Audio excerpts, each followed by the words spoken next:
Hello guys! Welcome back to my mini vlog. So i-share ko lang po itong video na to kasi medyo matagal na po sa gallery ko at baka naman lumuti na doon. Relate ba kayo na marami din kayong video or ako lang ang maraming video sa gallery ko na hindi ko naman na-i-upload dito sa Facebook? Kailangan ko na kasi mag-delete kasi mapupuno na naman ang iCloud ko. Anyway, sinabahan ko nga pala ang aking kapatid at saka ang magiging asawa niya para tumingin ng bahay. Kasi gusto na daw nilang magkaroon ng bahay at magkaroon ng sariling pamilya. Dito nga po pala yan sa Cavite, sa Tansa. At yan po ay ang First Park Tansa. O baka sabihin nyo naman na ahente naman ako ngayon ng bahay. Ano kaya? Pero pwede rin. Sabi nga na magiging bayaw ko, kailangan na rin nila mag-invest ng bahay kasi sayang din naman yung pag-i-stay nila sa abroad. At sobrang bilis nga ng panahon at hindi naman tayo pabata kundi patanda. Kailangan na nilang magkaroon ng sariling bahay. Oo, may mga marites na nanonood at tumataas ang kilay. Kung ayaw mong panoorin, pwede kang mag-quit. And for sure, sasabihin nila, nagtingin ng bahay, utangin naman. Charot, pero real talk yun. Kasi mahirap lang naman kami at hindi naman nila kayang bumili ng cash at pag hindi nagtrabaho at nagsipag para kumayod ay wala rin namang mangyayari. Kaya mapapasana all na lang talaga ako sa mga mapepera kasi kaya nilang bumili ng cash. Ang pangalan po pala ng unit na yun ay Una. At pagkakita ko nga pala sa mga unit nila ay ang gaganda at ang cute dahil 80 square meter lang to at tamang-tama lang sa maliit na pamilya. At ito nga po palang mga unit na tiningnan namin ay mga dress na at may mga gamit na. 2 bedroom po siya, 2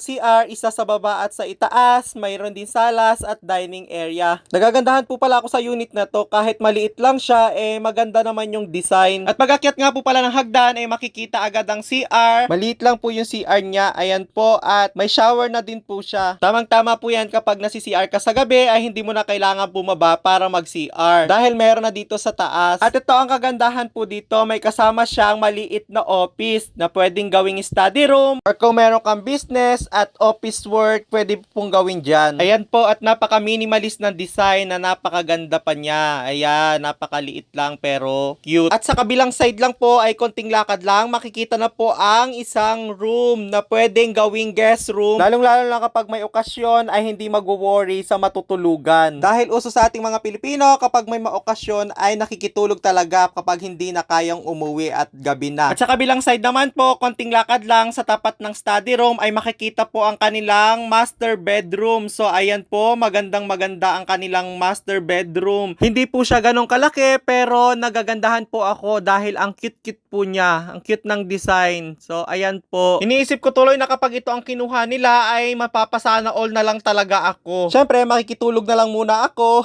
Charot. Nagagandahan talaga ako siya kaso maganda rin yung price niya. Ito nga si Cesar, tinuro pa yung mini office kasi balak daw nilang mag-business dito pag uwi nila ng Pilipinas. Pero syempre, sa ngayon, kailangan muna nilang mag-work dahil kailangan pag uwi dito, meron silang panimula. So ayun po at nakita na namin ang itsura sa taas kaya nag-aya na po si Chiem bumaba para naman makapunta na kami sa kabilang unit naman dahil gusto rin nilang tingnan yung ibang mga unit.